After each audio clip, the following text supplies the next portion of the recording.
សួស្តីបងប្អូនថ្ងៃនេះខ្ញុំនឹងបង្ហាញបងប្អូនពីរបៀបចាក់បនសម្រាប់ពាក់នៅលើក្បាលម៉ូដនេះគឺវាមានភាពស្រស់ស្អាតនិងងាយស្រួលក្នុងការចាក់ហើយបងប្អូនអាចចាក់ទៅតាមទំហំដែលបងប្អូនពេញចិត្តតូចឬធំទៅតាមទំហំទៅតាមការប្រើប្រាស់របស់បងប្អូនអាចចាក់សម្រាប់មិត្តភ័ក្តិឬក៏ខ្លួនឯងឬក៏កុមារតូចសម្រាប់ខ្ញុំចាក់រាងតូចតែបងប្អូនបើសិនជាចង់ចាក់រាងធំក៏បានហើយខ្ញុំប្រើអំបោះប្រភេទនេះមកចាក់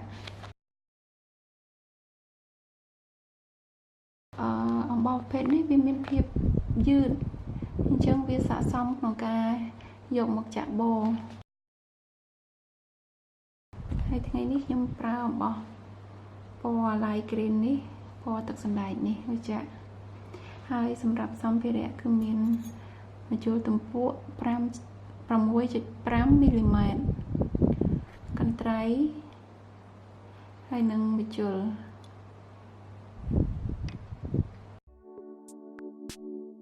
មុនដំបូងយើងត្រូវបង្កើត slip knot គឺបែបនេះ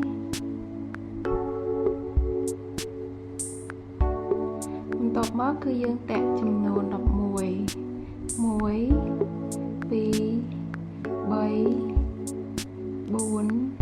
5 6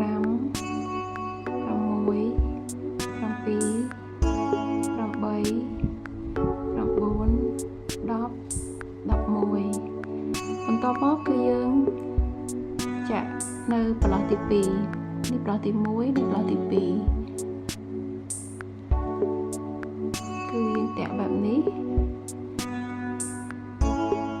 បន្ទាប់មកយើងចាក់ពាក់កណ្ដាលមកគល់លបង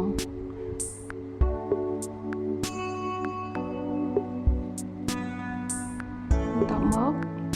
តាក់វាមួយវិញហើយពាក់កណ្ដាលមកគល់លបងធ្វើចន្លោះទៅចន្លោះមកពាក់កណ្ដាលមកគល់លបងមួយតាក់មួយតាក់ហ្នឹងគេហៅគឺភាសាអង់គ្លេសថា slip stitch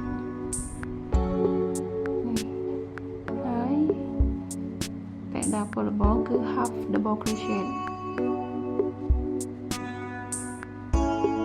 នេះក្លាប់ទៅក្លាប់មក half crochet slip stitch and half double crochet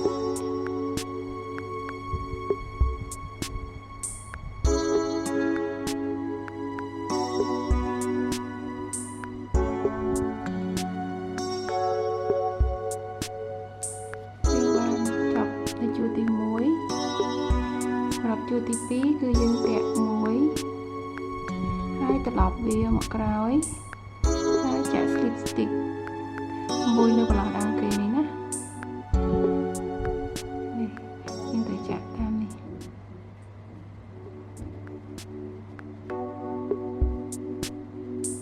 slip stitch half double crochet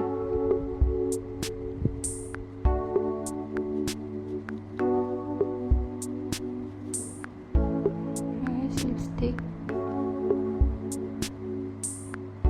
half double crochet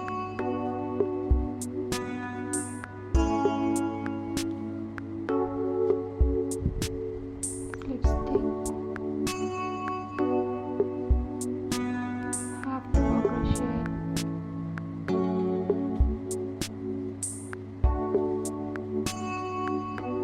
slip stitch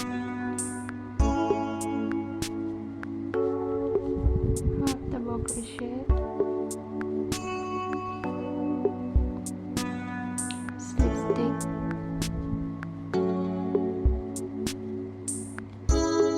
ហើយចុងក្រោយគឺ half double crochet យើងរៀងចាក់ពិបាកចាក់ចូលបន្តិចនៅប្លោះចុងក្រោយគេនេះជាទូទៅរៀងពិបាកចាក់ជាងគេវារៀងតូចចង្អៀតណាតែយើងព្យាយាមចាក់ឲ្យបានចូលទាំងពីរអញ្ចឹង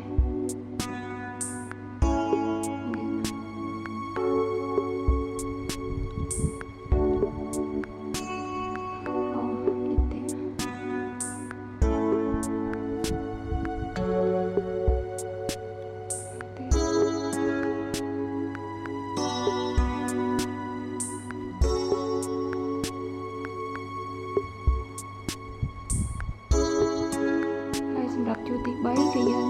តាក់មួយហើយជាទូទៅគឺយើងចាប់ផ្ដើមដំបូងហ្នឹងបន្ទាប់ពីយើងតាក់ហើយហ្នឹងយើងត្រឡប់វាហើយហ្នឹងគឺចាប់ផ្ដើមដោយ slip stitch បន្ទាប់មកហាត់ double crochet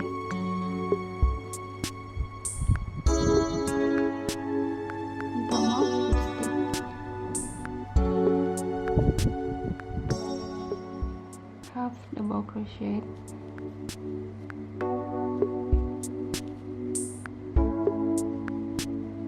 slip stitch half double crochet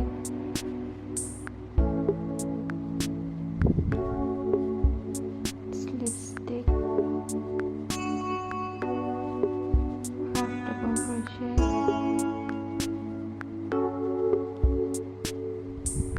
slip stitch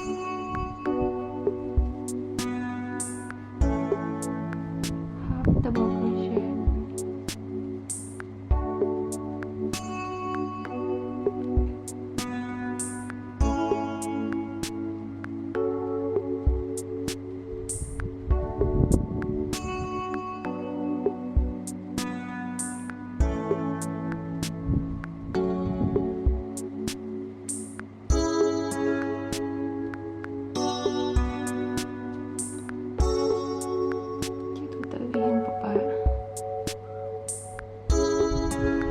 សម្រាប់ជួរទី4គឺយើងតាក់មួយហើយចាប់ផ្ដើមដោយ slip stitch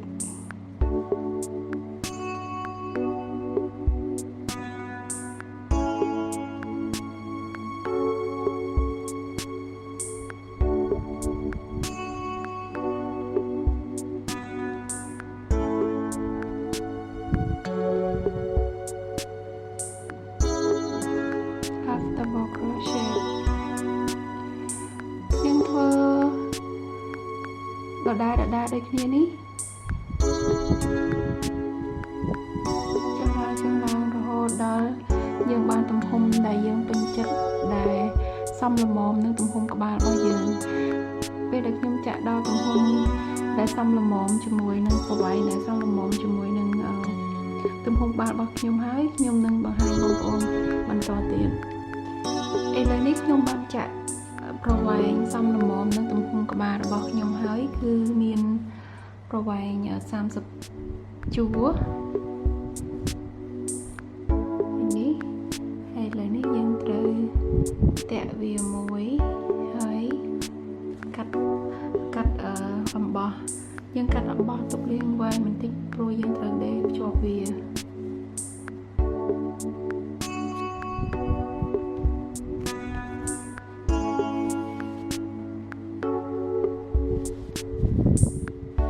នេះជាផ្នែកខាងខុសហើយនេះផ្នែកខាងត្រូវអញ្ចឹងយើងត្រូវដាក់ផ្នែកខាងត្រូវហើយខាងខុសយើងយកមកគុំមុខទល់គ្នាអញ្ចឹងមក